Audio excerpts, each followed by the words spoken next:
الحمد لله نحمده ونستعينه ونستغفره ونؤمن به ونتوكل عليه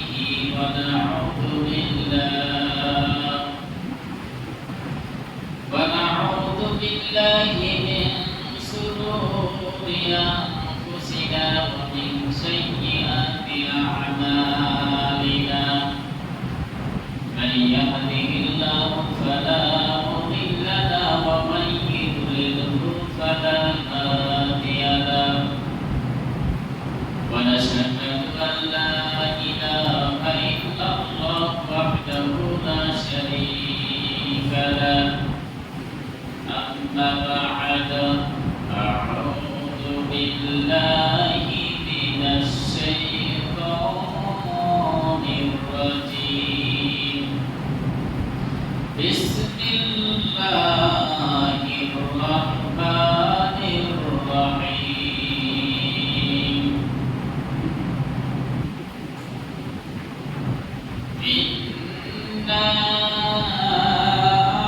أعطيناك الكوثر فصل لربك وانحر إن شانئك هو الأبتر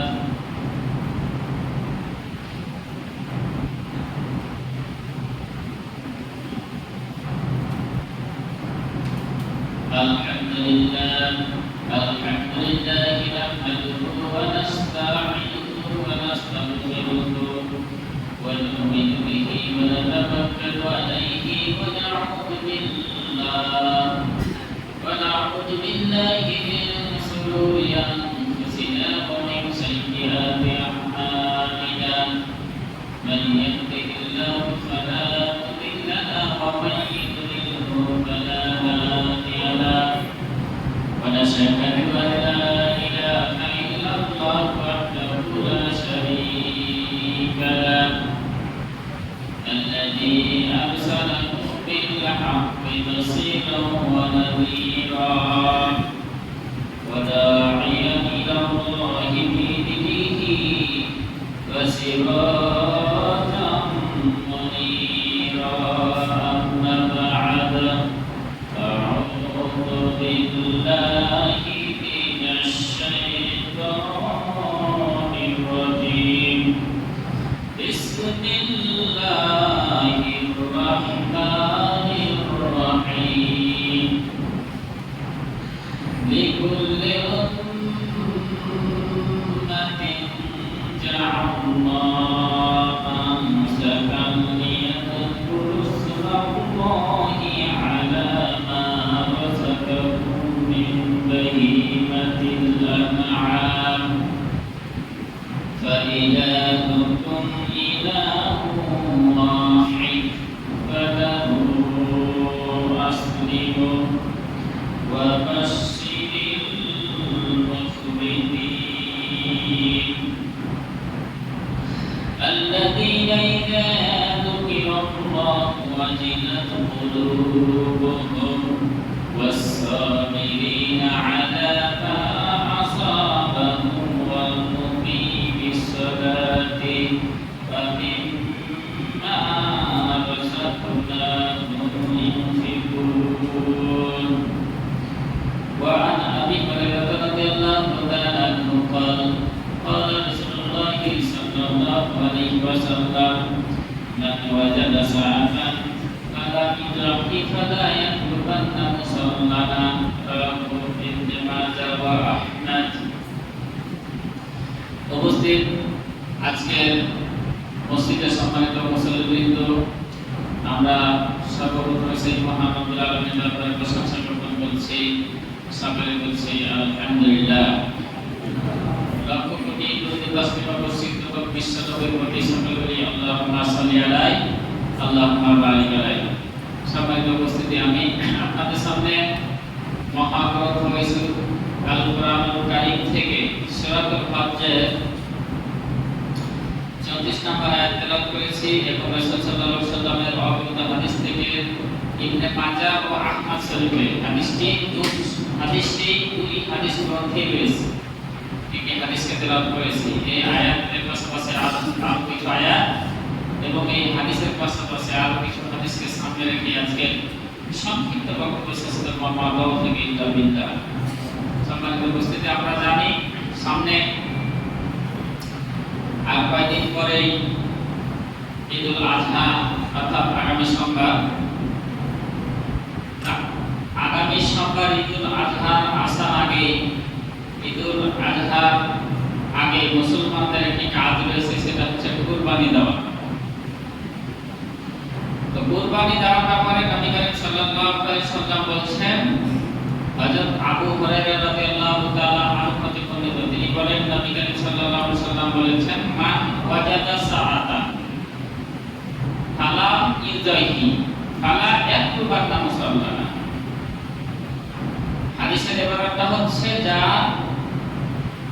সামর্থ্য রয়েছে কুরবানি দেওয়া অথচ সে কুরবানি দিল না, সে যেন আমার ঈদগাহে নামাজ পড়তে না আসে।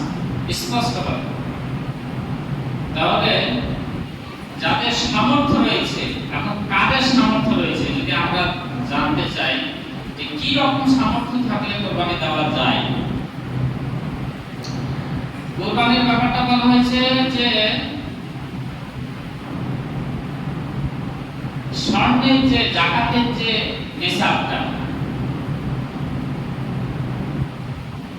5.5 ভরি সোনা আর 52.5 তোলা রূপা, এই যে নিসাব, এই পরিমাণ টাকা যদি কারো ঘরে থাকে তাহলেই তার উপর কুরবানি করা সুন্নাতে মুআক্কাদা।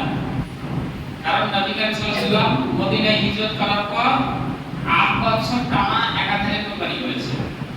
আর যারা হাজী সাহেব হজ করতে যান, হজ্জে তামাত্তু, হজ্জে কিরান, এদের উপর আবার কুরবানি করা সুন্নাত।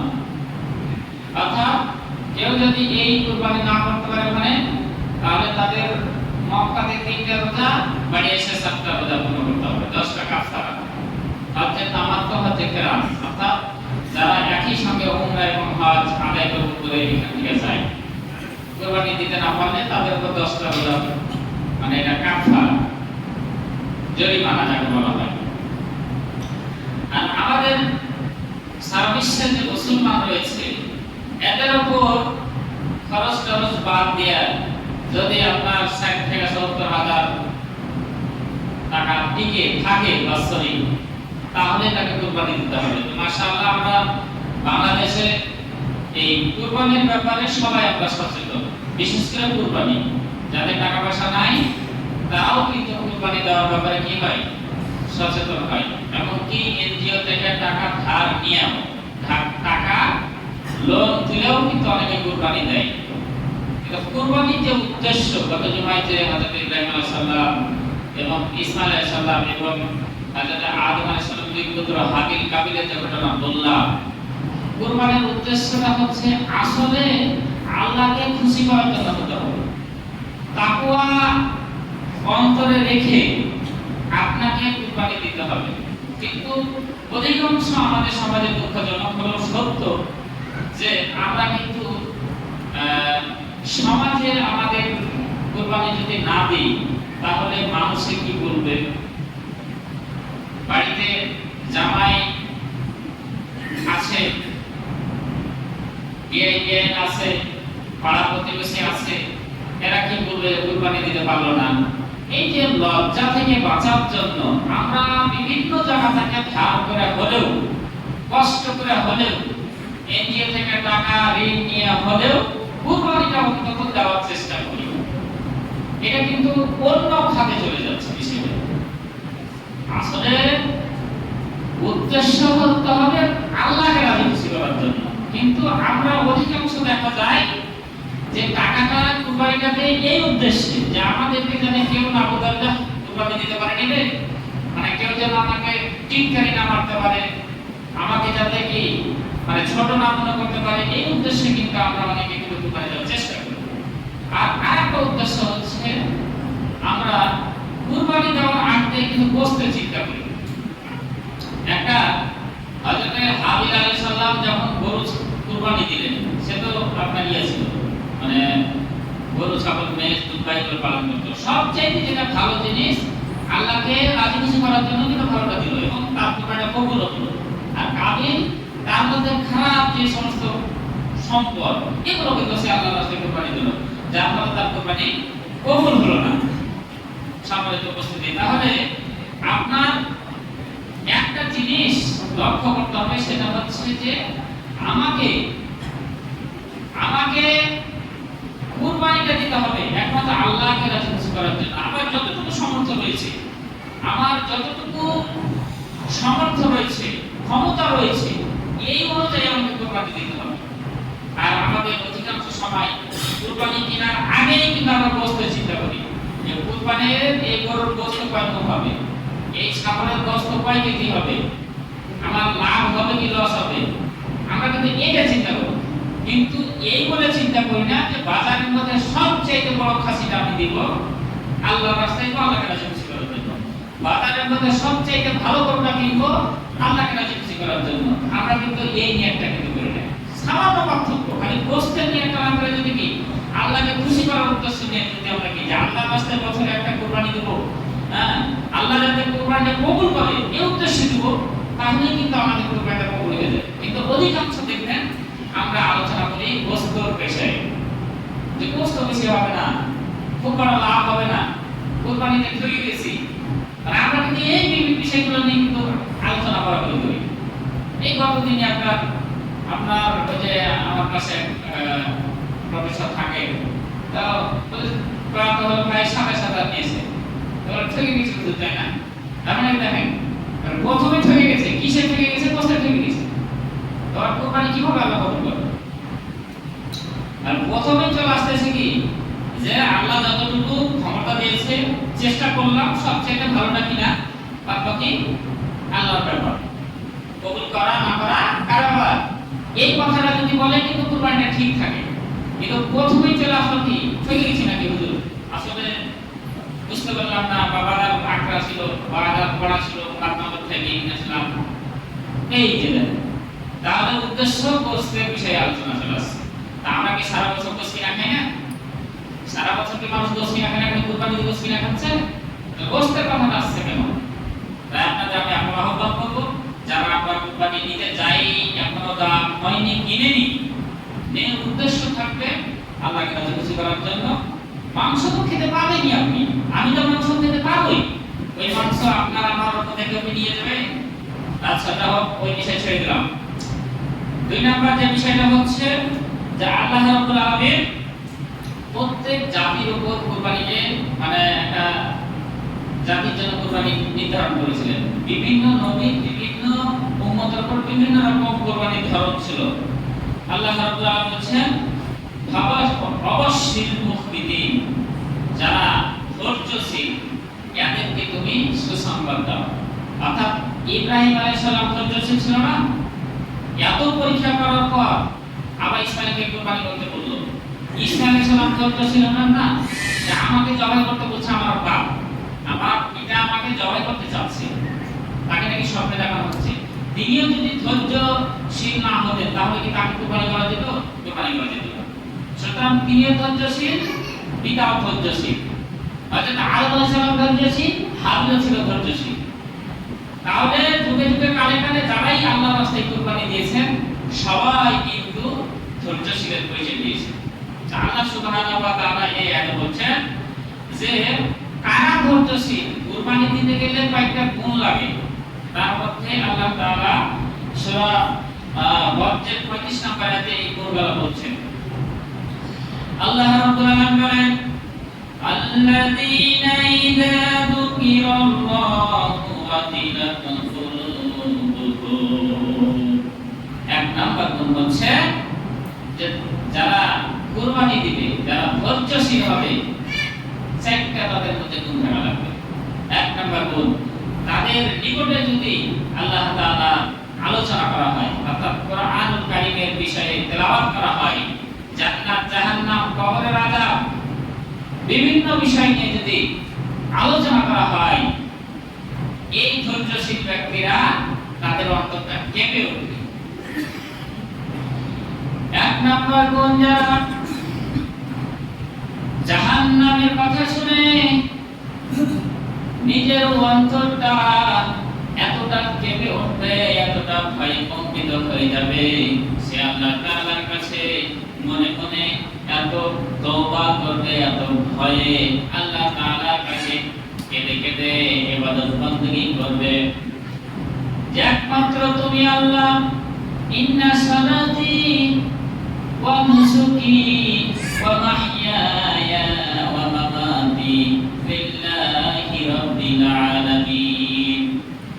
যারা এই পৃথিবীর মধ্যে ধৈর্যশীল হবে, এদের কথাই হবে নিশ্চয় আমার সালাত, নিশ্চয় আমার কুরবানি, আমার জীবন, আমার মরণ একমাত্র সেই আল্লাহ তাআলার জন্য, যে আল্লাহ তাআলা এই तमाम বিশ্ব পৃথিবী তিনি সৃষ্টি করেছেন। একমাত্র আল্লাহ তাআলার উপর ভরসা করে তারা চলাফেরা করবে এই দুনিয়ায়। অর্থাৎ কবরের আযাবের কথা যখন শুনবে তারা তাদের অন্তরটা কেঁপে উঠবে, জাহান্নামের আযাবের কথা যখন শুনবে তাদের অন্তরটা কেঁপে উঠবে, হাসরের ময়দানের ভয়াবহ পরিস্থিতির কথা যখন তারা শুনবে তাদের অন্তরটা কেঁপে উঠবে। এটা হচ্ছে ওই যে ধৈর্যশীলদের উপর আল্লাহ বলছেন যে ধৈর্যশীল যারা কুরবানি দিবে এরা হতে হবে ধৈর্যশীল। আর ধৈর্যশীল কারা? এদের হচ্ছে এই চারটা গুণ। এক নাম্বার গুণ গেল যে আল্লাহ তাআলার স্মরণে তাদের অন্তরটা কেঁপে উঠবে, যেহেতু সবাই সংক্ষেপে বলতেছে।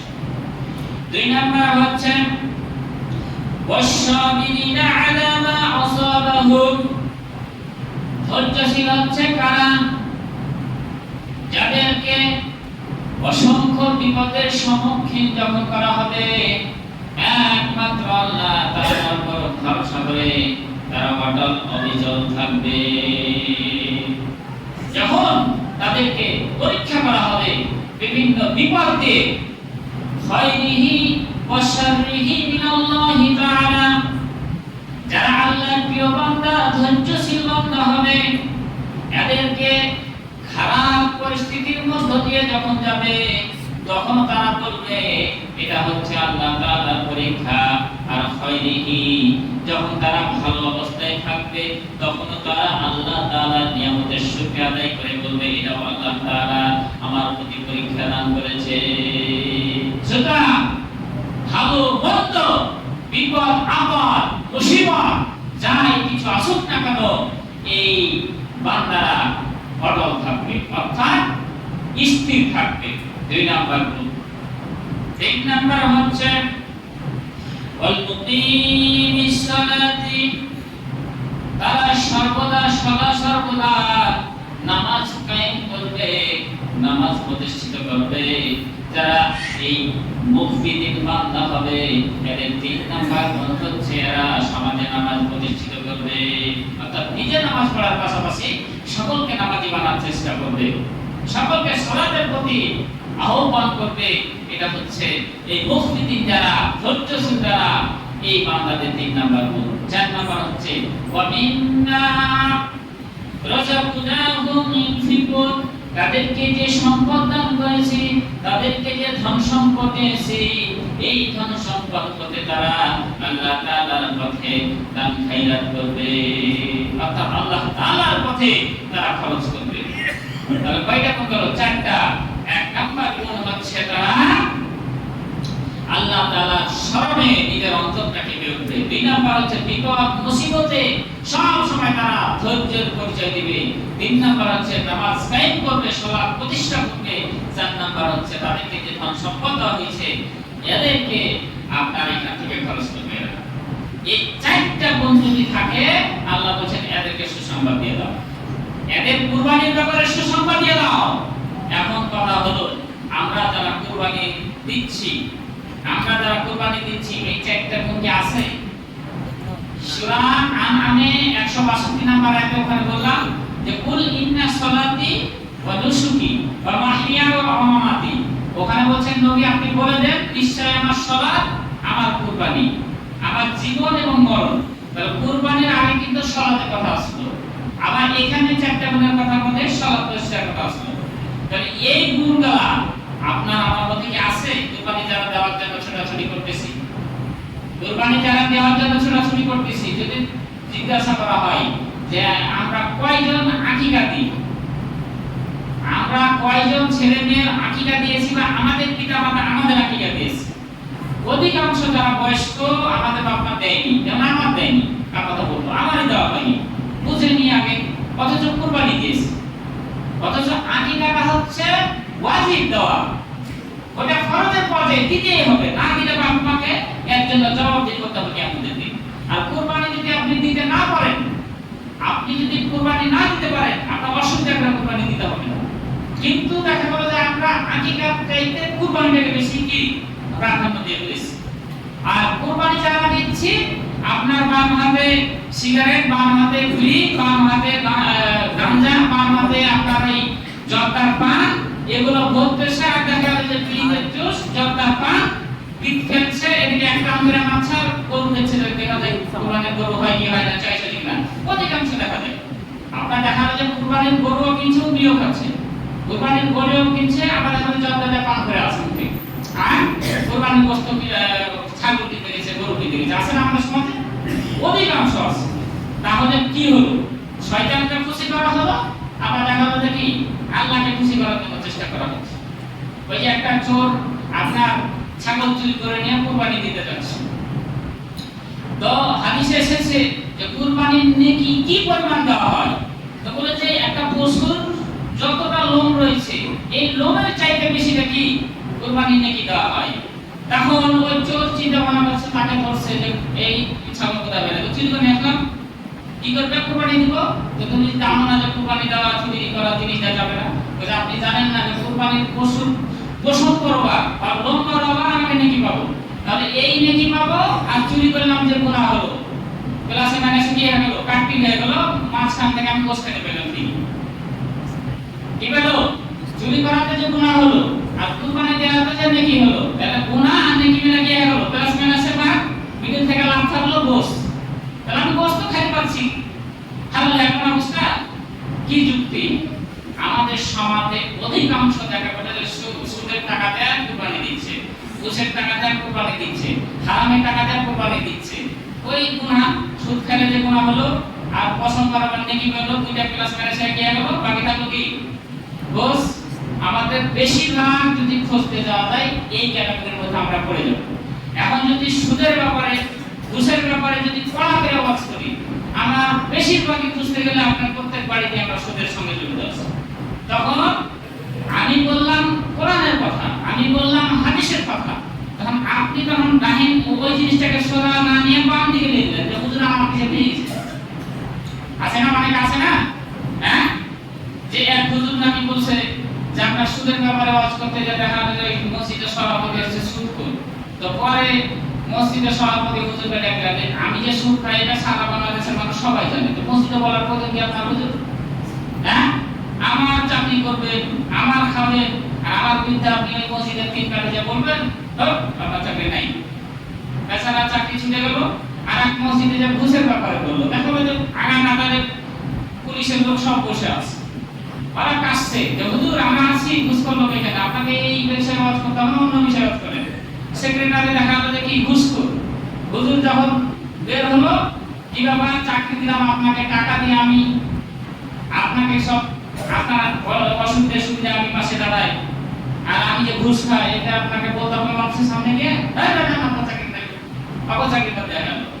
তৃতীয় জুমা আর এক মসজিদে গিয়ে একটা পদ্মা সন্দেহ করছে।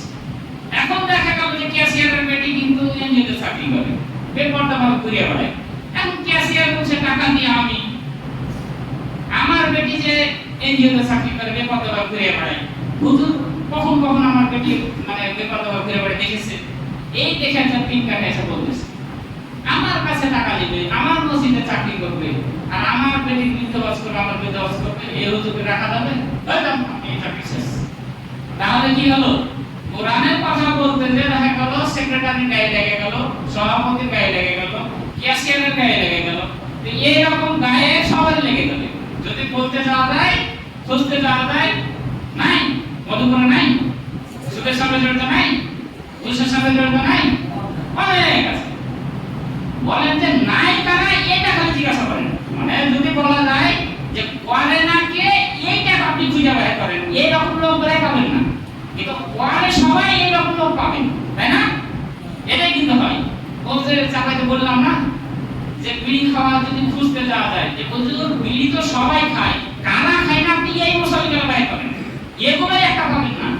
এই জন্য বলছিলাম যে হুজুর বাদ দেওয়া সবাই এখানে বিড়ি করা। তো এই সমাজের পরিস্থিতি আজকে বর্তমানে চলে এসেছে আমাদের, যে এর মধ্যে থেকেও আমার বলার কাম আমি বলবো, আপনার শোনার কাম শোনার মধ্য থেকে যদি বিবেকের মানে সামান্যতম যদি ইসলামের পক্ষে আপনার কাজ করে, মানে আল্লাহকে রাজি খুশি করার জন্য যদি আপনি কুরবানি করে থাকেন, নামাজ পড়তে আসা থাকেন, তাহলে আপনাকে চেষ্টা করতে হবে আস্তে আস্তে কি করা, মানে ওই পথ থেকে চলে আসা, ওই পথ থেকে কি করা, ফিরে চলে আসা। আজকে দেখা গেল আপনারা দেখবেন বাংলাদেশের অধিকাংশ যারা নায়িকা, অধিকাংশ নায়ক, এরা সারা জিন্দগিতে অবৈধভাবে অনেক টাকা ইনকাম করছে। দেখা গেল মানে মরার আগে ক্যান্সার হচ্ছে, না হোক এমন রোগ হচ্ছে, সিঙ্গাপুর ছাড়া ভালো হচ্ছে না, থাইল্যান্ড ছাড়া ভালো হচ্ছে না, আমেরিকা ছাড়া ভালো হচ্ছে না, তারা প্রধানমন্ত্রীর কাছে তখন কি সাহায্য চাচ্ছে। অনেক দেখা যাচ্ছে যারা সুদখোর ঘুষখোর অনেক টাকা ইনকাম করছে, আল্লাহ এমন অসুখ দিচ্ছে যে আর বাংলাদেশে তার ডাক্তার কাজ হচ্ছে না, তাকে সিঙ্গাপুর যেতে হচ্ছে, আমেরিকা যেতে হচ্ছে, মরার আগে তার টাকা কিন্তু কে যাচ্ছে, শেষ হয়ে যাচ্ছে। পুলিশের মধ্যে যারা ঘুষ খায়, অধিকাংশ দেখা গেল যে শোনা যায় যে পুলিশ মরার পর পরে তার শরীরে পোকা লেগে যায়, মরতে পারবে না তার শরীরে গিয়ে দেয়, সঙ্গে সঙ্গে মানে শরীর পৌঁছে মানে পোকা দেখাতে লাগে, মশামাছি দেখাতে লাগে, মানে তার ঘুষ খেতে খেতে খেতে শরীরে এতই মাংস পৌঁছে যায় জিন্দা থাকা অবস্থাতে, মরার সঙ্গে সঙ্গে তার দেওয়া হলো কি লাশ এবং দুর্গন্ধ থাকা যায় না।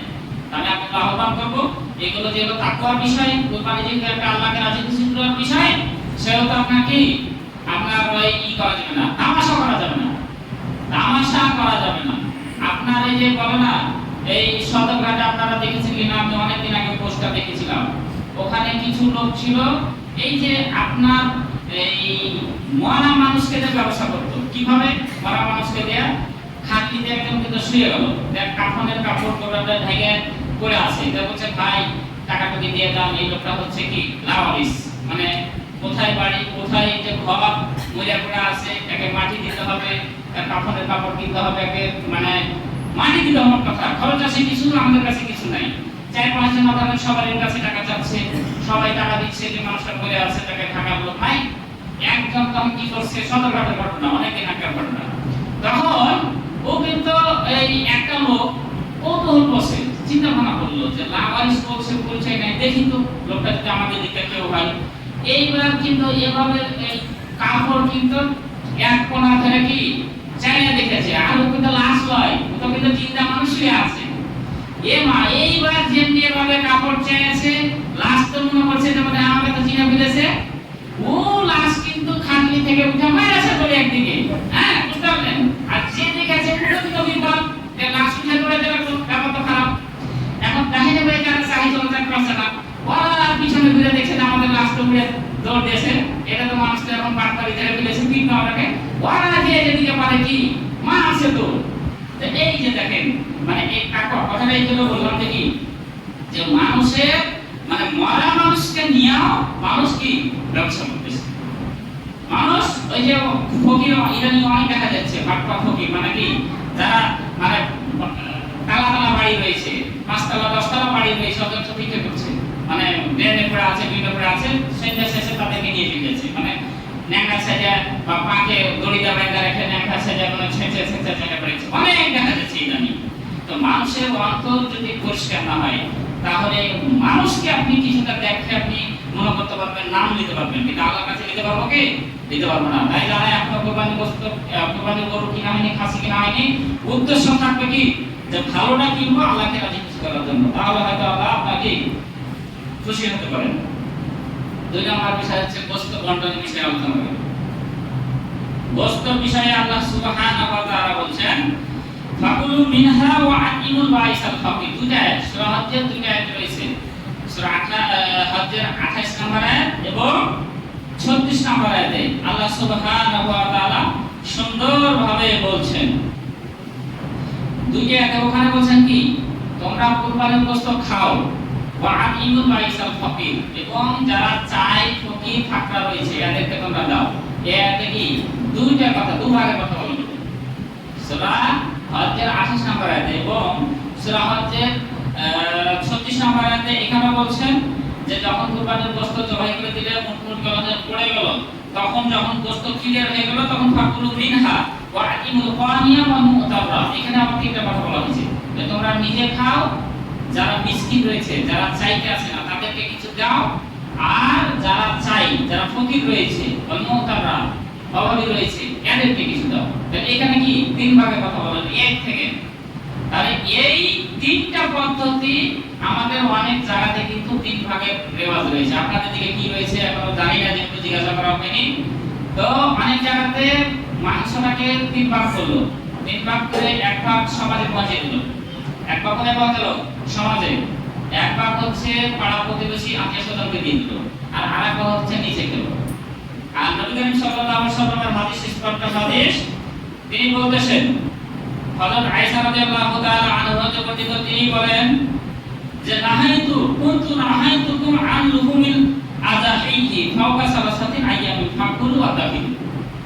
এক বছর কিন্তু আপনার দুর্ভিক্ষ হয়েছিল, মদিনাতে এক বছর দুর্ভিক্ষ হয়েছিল। সেই বছর কিন্তু কুরবানি মানুষ দিতে পারেনি, কুরবানি খুব অল্প সংখ্যক মানুষ দিয়েছিল। তখন যারা কুরবানি দিতে পেরেছিল তাদেরকে বললো যে তোমরা 3 দিনের বেশি কুরবানির গোশত রাখতে পারবে না। সুতরাং 3 দিনের মধ্যে খেতে পারবে এরকম পরিমাণ নিজের বাড়িতে গোশত রাখো, আর বাদ বাকি গোশতগুলো মিলিয়ে দাও। মানে যারা যেহেতু অধিকাংশ কুরবানি দিতে পারেনি, তারপর পরবর্তী বছরে যখন আর দুর্ভিক্ষ কেটে গেল, সব মানুষই যখন কুরবানি দিতে পারলো, অধিকাংশ মানুষ যখন কুরবানি দিল, তখন তিনি বলতেছেন যে ফাকুলু ওয়া তাহিলু, এখন তোমরা খাও এবং জমা করে রাখতে পারো। কিন্তু ওই দুর্ভিক্ষর বছরে তিনি নিষেধ করলেন যে এই বছর কেন রাখা যাবে না। আমাদের তো সমাজে বেশিরভাগই কুরবানি মানুষ ইনশাআল্লাহ দেয়, তাই না? মাশাআল্লাহ অনেকেই কুরবানি দেয়। আমাদের সমাজে কি করতে হবে দোস্তরা? এখন প্রশ্ন হলো এটা। আর কুরবানির আরেকটা গুরুত্বপূর্ণ বিষয় সেটা হচ্ছে যে কুরবানির এই যে ইয়ার ব্যাপারে কুরবানি যে আমরা দিচ্ছি শরীক হওয়া, কুরবানি এক কাঠি কুরবানি দেব না 7 ভাগে যে কুরবানি, এই বিষয়টা নিয়ে ব্যাপক আলোচনা চলছে।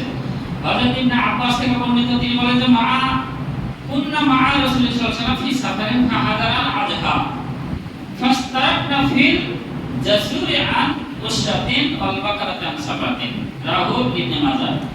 এখানে হযরত ইবনে আব্বাস থেকে বর্ণিত, তিনি বলেন যে আমরা সফরে ছিলাম রাসূলুল্লাহ সাল্লাল্লাহু আলাইহি ওয়াসাল্লাম, ওই সময়তে এই ঈদুল আজহার দিন চলে আসলো। তখন সফরে থাকা অবস্থায় সাধারণত মানুষের কাছে তো বেশি টাকা পয়সা থাকে না, জিনিসপত্র থাকবে না, এটাই স্বাভাবিক। তখন তিনি বললেন যে 7 জনে অথবা 10 জনে একটা উট জবাই করো, আর এক গরুতে 7 জন তোমরা অংশগ্রহণ করো, অর্থাৎ গরুতে 7 জন, উটে 10 জন। আর একটা হাদিসে রয়েছে উটেও 7 জন, গরুতেও 7 জন। এটা হচ্ছে সফরের সময় হাদিসটা কিন্তু বলা হয়েছে। এখন নবী করিম সাল্লাল্লাহু আলাইহি ওয়াসাল্লাম সফর থেকে ফিরে আসলেন, ফিরে আসার পর বা তখনই যখন এই হাদিসটা বর্ণনা করা হয়, তখন তিনি নিষেধ করেননি যে বাইরে দিতে এসে 7 জন কুরবানি দেওয়া যাবে না।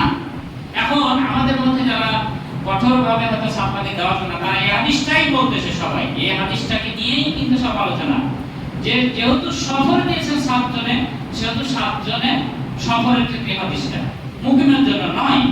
আবার যারা বলতেছে না এক ভাগে দেওয়া যাবে, সরকারি দেওয়া যাবে, কারণ ওখানে তো নিষেধ করেননি।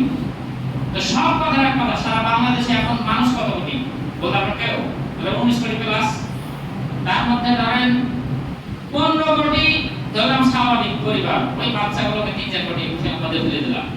আর কুরবানি দেয় মনে করেন 5 কোটি, কুরবানি দেয় 5 কোটি।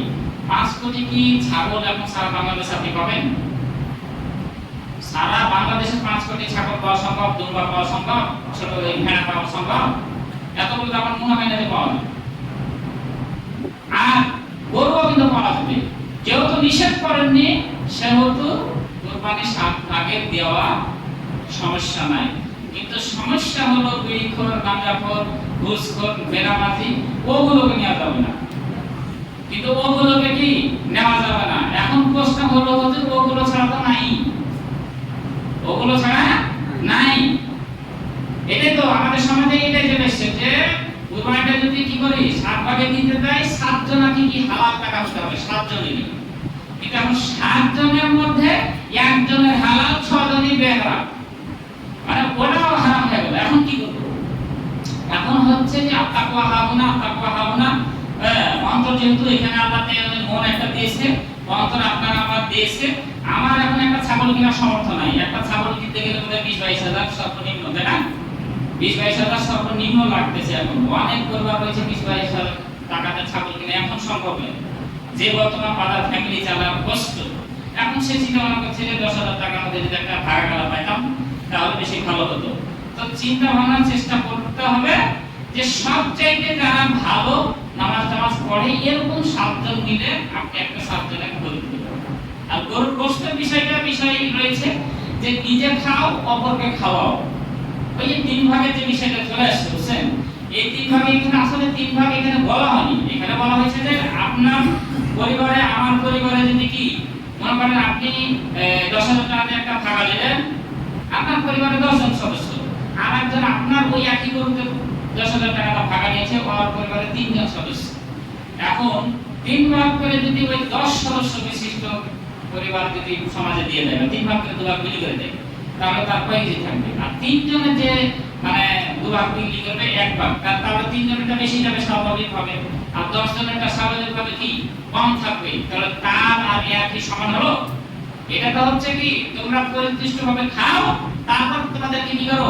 বিলি করো। এটা কিন্তু আমাদের মানে ইসলামের নীতি যে তুমি তোমার আহাল পরিবারকে নিয়ে আগে খাও, খাওয়ার পর সে পরিবারে তুমি কি করো? বিলি করো। কিন্তু দেখা গেল এই 3 ভাগ সবাই দিতে গিয়া ওই যারা সদস্য বেশি আছে সবাই যাচ্ছে, মানে একটা গোশ থাকে না প্রতিদিনই, আর যাদের 2 ভাগ 1 ভাগ থাকছে তারা সারা বছর খেয়ে আসছে না, এরকম হয় না? আর ঢাকাতে আপনার ছিল, ঢাকাতে আমি কিছুদিন কুরবানি করতাম, তো ওখানে দেখলাম যে ওই যারা মডেল ছিল এরা কুরবানি দিত না। এরা কুরবানি দিত না কি কারণে? এই 3 ভাগের 1 ভাগ যে আপনার ইয়াতে চলে আসলো, সমাজে চলে আসলো, যখন সব গোশত অনেকগুলো গোশত 300-400 ঘরের গোশত সব চলে আসলো, আসার পর আপনার ওই যখন নামতো টোটাল গোশতটাকে, তখন দাঁড়িয়ে কি করতো? ঝুলাইতো বেশি, মানে 1 পোয়া 200 গ্রাম মানে ঝুলিয়ে মাপতো। অর্থাৎ গোশত যদি 5 মণ হয় ও 4.5 মণ করতো। 4.5 মণ করার পর এখন গোশত দিতে গেল, এখন মাছা ভিত্তিক যে গোশতটা দেয়, তখন দেখা গেল কেউ যদি 250 গ্রাম প্রায় পায়, ওকে এমন কম দিবে যাতে 200 কি হয়, মানে 250 নিচে থাকে। দেশ সবকে দেওয়ার পর ওই যে 5 মণকে 4.5 মণ করছিল, এখন 8-10 জন যে মডেল রয়েছে, এখন কুরবানি দিয়ে যে ব্যক্তি 8 মণ পেয়েছে, ও বিনা কুরবানিতে 1 মণ গোশত চলে যাবে। এটা হচ্ছে মডেলের কি ফ্যাসিলিটিস। এখন আপনাদের মডেলে দেয় এরকম ফ্যাসিলিটি দেয় কি দেয় না। আর ক্ষেত্রার টাকা ওরকম ফকির ফাঁকাকে 2 টাকা কয় টাকা দিয়ে বাদ বাকি মডেলের খরচ দিতে। মডেল কি করতে হবে? মডেল বিলি করছে এমনি নাকি, হ্যাঁ? এই দুটাই তো লাভ, গোশ আর ওই আপনার ক্ষেত্রার টাকা, এই দুটাই তো লাভ। উদ্দেশ্য কি আসলে এটা? উদ্দেশ্য তো এটা না।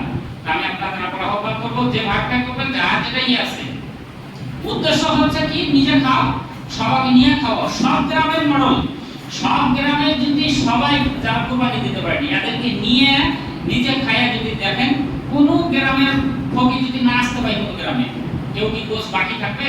কেউ বাকি থাকবে না। ওই যে বললাম মডেল কুরবানি না দিয়াও আর 1 মণ নিয়ে গেল, আর যে কুরবানি দিয়াও তার 500 কেজি জুটে না দিন শেষে।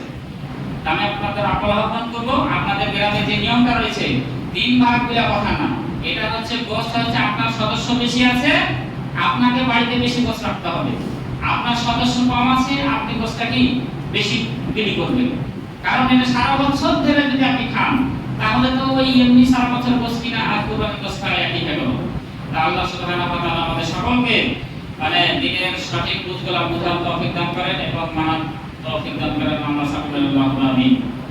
আর আমাদের কাছে যে এক ভাই কি গেল না,